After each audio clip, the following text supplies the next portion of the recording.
Obrigado pelo convite, mais uma vez. Deus abençoe essa nova jornada aí. Ele não falou nada pra mim que ele ia vir aqui. Vamos.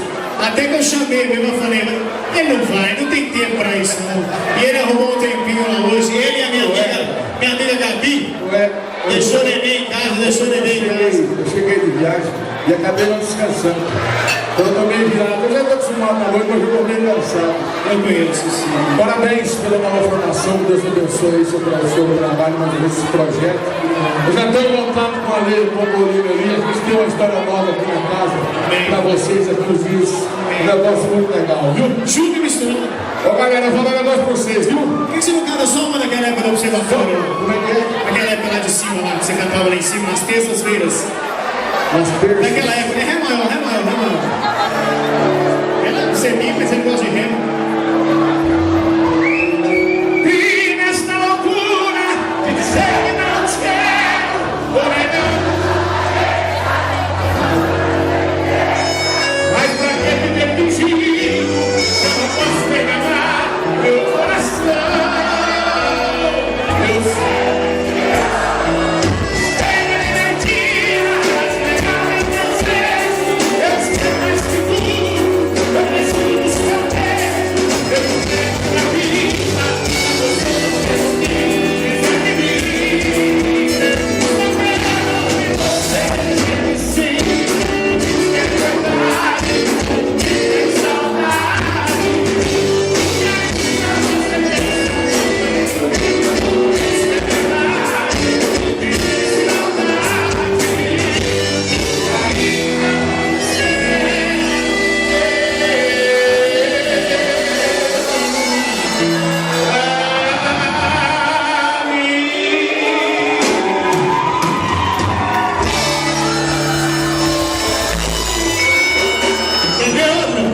Quer ver outra que eu vi esse homem cantar? Eu vou explorar ele. Ele tá me xingando, vai falar que não. Eu vou explorar ele. Quem tá trabalhando hoje com você? Renan, você acha que eu vou perder essa oportunidade?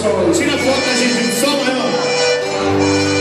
Você não pegou esse menino? Você vai ser olhando na repórter? Foi só você? Suba muito telhado, pelo portão, e ela aqui está solidão.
fez 5 anos de casado aí, viu?